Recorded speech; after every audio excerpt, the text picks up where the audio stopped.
നമസ്കാരം.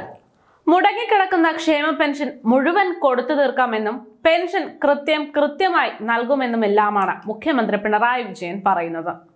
6 മാസത്തോളം മുടങ്ങിക്കിടന്ന ക്ഷേമ പെൻഷൻ നൽകാൻ വേണ്ടി എന്ന് പറഞ്ഞുകൊണ്ട് കോടിക്കണക്കിന് രൂപ കടമെടുത്തിട്ടും തീരാത്ത കടത്തിന് ഇടയിലൂടെ സർക്കാരിന്റെ ധൂർത്ത് പരിപാടികൾ വീണ്ടും തലപൊക്കുന്നുണ്ട്. എങ്കിൽ പോലും ഇങ്ങനെയൊന്നും സംഭവിച്ചിട്ടേ ഇല്ല എന്ന രീതിയിൽ വളരെ ലാഘവത്തോടെ മുഖ്യമന്ത്രി പിണറായി വിജയൻ ഇന്ന് നിയമസഭയിൽ പറഞ്ഞ കാര്യമാണ് മുടങ്ങിക്കിടന്ന ക്ഷേമ പെൻഷൻ മുഴുവൻ കൊടുത്തു തീർത്ത പെൻഷനെല്ലാം കൃത്യമായി ഇനി നൽകും എന്നത്. ഇത് കേൾക്കുമ്പോൾ ജനങ്ങൾക്ക് തോന്നും എല്ലാം തിരുത്തുന്നുണ്ടല്ലോ, ഇനി കിട്ടാനുള്ള പെൻഷനൊക്കെ പെട്ടെന്ന് കിട്ടുമല്ലോ, പ്രശ്നങ്ങളൊക്കെ പരിഹരിക്കാനുള്ള സാധ്യതയുണ്ടല്ലോ എന്നൊക്കെ.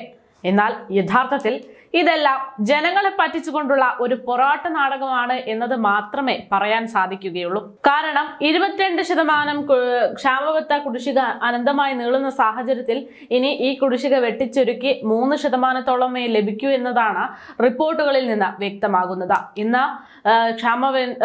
ഇന്ന് മുഖ്യമന്ത്രി ചട്ടം 300 പ്രകാരം വലിയ രീതിയിലാണ് പ്രസംഗങ്ങളൊക്കെ നടത്തിയത്. പക്ഷേ അതൊന്ന് കൃത്യമായി വിശകലനം ചെയ്യുമ്പോൾ മനസ്സിലാകും ജനങ്ങൾക്ക് കിട്ടേണ്ടുന്ന തുകയുടെ വലിയൊരു ശതമാനം സർക്കാർ വെട്ടിക്കുറച്ചിട്ടുണ്ട് എന്നത്.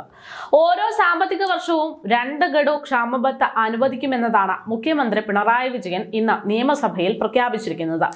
ഈ സാമ്പത്തിക വർഷം ഏപ്രിലിൽ 1 ഗഡു DA 2% നൽകിയിരുന്നു.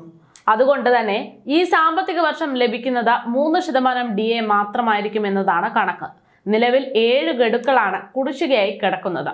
ഇതിൽ 2025 മാർച്ച് 31-നുള്ളിൽ 1 ഗഡു ക്ഷാമബത്ത മാത്രമാണ് തരുമെന്നതാണ് മുഖ്യമന്ത്രി പറഞ്ഞിരിക്കുന്നത്. അതേസമയത്ത് 2025 ജനുവരിയിൽ കേന്ദ്രം പുതിയ DA പ്രഖ്യാപിക്കുന്നതോടെ സംസ്ഥാനത്ത് ക്ഷാമബത്ത കുടിശ്ശിക 7 ഗഡുവായി വീണ്ടും ഉയരാനുള്ള സാധ്യതയുണ്ട്. 2024-25 സാമ്പത്തിക വർഷം മുതൽ പ്രതിവർഷം 2 ഗഡു ക്ഷാമബത്ത കൊടുക്കുമെന്ന പ്രഖ്യാപനത്തോടെ 7 ഗഡുക്കൾ സ്ഥിരം കുടിശ്ശികയാക്കി വെക്കുകയാണ് ഇതിലൂടെ മുഖ്യമന്ത്രി ഉൾപ്പെടെയുള്ള ധനവകുപ്പ് ഉദ്ദേശിക്കുന്നത്. അങ്ങനെയാണെങ്കിൽ 22% ക്ഷാമബത്ത കുടിശ്ശിക ആവിയായി പോകുമെന്ന് ചുരുക്കം. എന്തായാലും ജനങ്ങളെ പറ്റിക്കാൻ നടപടിയിൽ നിന്ന് ഒരടി പിറകോട്ടില്ല ഇടത് സർക്കാർ എന്നത് വീണ്ടും ഇത്തരത്തിൽ വ്യക്തമാക്കിക്കൊണ്ടിരിക്കുകയാണ് നേതാക്കന്മാർ. ലോക്സഭാ തിരഞ്ഞെടുപ്പ് എന്നതല്ല, മറ്റെന്ത് വന്നാലും പാർട്ടിയുടെ അടിവേരിളകിയാൽ പോലും പ്രശ്നമൊന്നും തന്നെയില്ല. തന്റെ നിലപാടുകളിൽ നിന്ന് യാതൊരു മാറ്റവും ഉണ്ടാകില്ല. താൻ ഉള്ള കാലത്തോടത്തോളം താൻ തന്റെ രീതിയിലായിരിക്കും ഭരിക്കുക എന്ന രീതിയിൽ തന്നെയാണ് മുഖ്യമന്ത്രിയുടെ പോക്ക്.